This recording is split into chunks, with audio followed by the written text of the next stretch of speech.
Hi everybody, my name is Michael and this is my little friend Holly. She is a 3-month-old puppy here at the Walking Humane Society. I recommend coming down and meeting her fast. She's pretty awesome. What we have set up here today is a long-term puppy confinement area. In our long-term confinement area we have a little bit of a puzzle feeder here with just some dry kibble in it, a plushie toy, just a little bit of water, just a little bit. You can see part of why she's already spilled it. A potty pad, so if she has to go while we're away from her in her long-term confinement area, she can go somewhere appropriate. A crate, and in this instance, I've just taken the door off. I'm not going to lock her in there until she's comfortable in there. And then I've got a little Kong and a rope.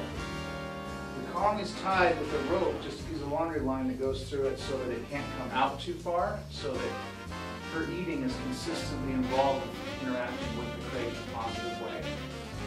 And then just to get her used to the Kong, I've just put some sweetened peanut butter right around the edge of an oversized Kong, so it's really an easy puzzle for her. I'm just going to set it right there at the edge. Looks like she wants this little piece of kibble here. I'm just going to toss that right on the edge of the crate. Good. Oh, yeah.